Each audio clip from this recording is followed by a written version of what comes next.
আজকে মুজিববাদীরা বাধা দিয়েছে, তাদেরকে জবাব দেওয়া হবে। আমরা যদি আজকে এখানে দাঁড়িয়ে ঘোষণা দেই, সারা বাংলাদেশ এই গোপালগঞ্জে এসে জড়ো হবে। কিন্তু আমরা সময় দিয়ে যাচ্ছি। আজকে যে বাধা দেওয়া হলো, কারা বাধা দিয়েছে, কোন সাহসে বাধা দিয়েছে, কোন সাহসে মুজিববাদীরা এখনো গোপালগঞ্জে আশ্রিত রয়েছে, কারা আশ্রয় দিয়েছে? মুজিববাদীরা মুক্তিযুদ্ধকে কলুষিত করেছে, গোপালগঞ্জকেও কলুষিত করেছে। সেই গোপালগঞ্জকে আমরা আবার পুনরুদ্ধার করব, আবার সমুন্নত করব। সংগ্রামী গোপালগঞ্জবাসী, আজকে যারা আপনারা উপস্থিত হয়েছেন এই সমাবেশে, আপনারা এই গোপালগঞ্জকে সামনে টিকিয়ে রাখবেন। আপনারা এই গোপালগঞ্জের সাহসী সন্তান।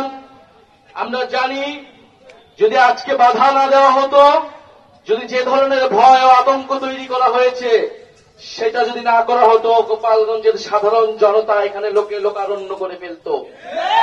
আপনারা যারা দূর থেকে শুনছেন, আপনারা জানি আপনারা দূর থেকে শুনছেন, প্রিয় গোপালগঞ্জবাসী, আমরা আজকে গোপালগঞ্জে এসেছিলাম দেশ গড়তে জুলাই পদযাত্রা কর্মসূচি নিয়ে। আমরা কোনো যুদ্ধের আহ্বান নিয়ে নয়, শান্তি এবং দেশ গড়ার আহ্বান নিয়ে গোপালগঞ্জে আজকে এসেছি। প্রিয় গোপালগঞ্জবাসী, আমরা গোপালগঞ্জের নাম বদলাইতে আসি নাই। আমরা এসেছি ভবিষ্যৎ বাংলাদেশে, এই নতুন বাংলাদেশে গোপালগঞ্জ মানুষের অধিকার যাতে রক্ষা করা হয় সেই প্রতিশ্রুতি দিতে। প্রিয় গোপালগঞ্জবাসী, মুজিববাদীরা আজকে বাধা দিয়েছে।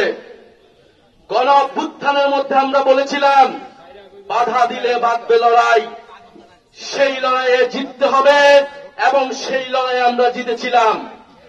আজকে আবারও বাধা দেওয়া হয়েছে, দ্বিগুণ গতিতে এর জবাব আমরা দিব ইনশাআল্লাহ। জীবন বীমা কর্পোরেশন নতুন নতুন পলিসি চালু করে আসছে। জীবন বীমা কর্পোরেশন। প্রিয় গোপালগঞ্জবাসী, আপনারা যারা এই গণ অভ্যুত্থানের পক্ষে রয়েছেন, নতুন বাংলাদেশের পক্ষে রয়েছেন, আপনাদেরকে দায়িত্ব নিতে হবে এই গোপালগঞ্জ যেন মুজিববাদীদের আশ্রয় কেন্দ্র হয়ে উঠতে না পারে। যদি পুলিশ প্রশাসন ব্যর্থ হয়, নিজেদেরকে রক্ষা করার দায়িত্ব, নিজেদের জেলার মর্যাদা রক্ষা করার দায়িত্ব, বাংলাদেশকে রক্ষা করার দায়িত্ব আমাদের নিজেদেরকেই নিতে হবে, যেরকমটা আমরা গণ অভ্যুত্থানে নিয়েছিলাম।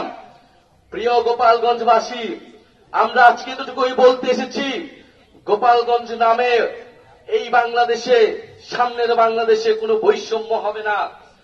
গোপালগঞ্জ নামেও চাকরিতে কোনো বৈষম্য আমরা সহ্য করব না, কিন্তু গোপালগঞ্জেও কোনো সন্ত্রাসীদের আস্তানা আমরা সহ্য করব না। মুজিববাদীরা মুক্তিযুদ্ধকে কলুষিত করেছে, গোপালগঞ্জকেও কলুষিত করেছে। সেই গোপালগঞ্জকে আমরা আবার পুনরুদ্ধার করব, আবার সমুন্নত করব। প্রিয় সংগ্রামী বন্ধুগণ, আমাদের যারা সনাতন ভাই বোনেরাও রয়েছেন, এই আওয়ামী লীগ সনাতন ভাই বোনদের জমি দখল করেছে, তাদের সাথে বেইনসাফি করেছে। আমাদের এই নতুন বাংলাদেশে আমরা সকল ধর্মের অধিকার রক্ষা করব, মান মর্যাদা রক্ষা করব। প্রিয় সংগ্রামী বন্ধুগণ, আজকে মুজিববাদীরা বাধা দিয়েছে, তাদেরকে জবাব দেওয়া হবে। আমরা যদি আজকে এখানে দাঁড়িয়ে ঘোষণা দেই, সারা বাংলাদেশ এই গোপালগঞ্জে এসে জড়ো হবে। কিন্তু আমরা সময় দিয়ে যাচ্ছি। আজকে যে বাধা দেওয়া হলো, কারা বাধা দিয়েছে, কোন সাহসে বাধা দিয়েছে, কোন সাহসে মুজিববাদীরা এখনো গোপালগঞ্জে আশ্রিত রয়েছে,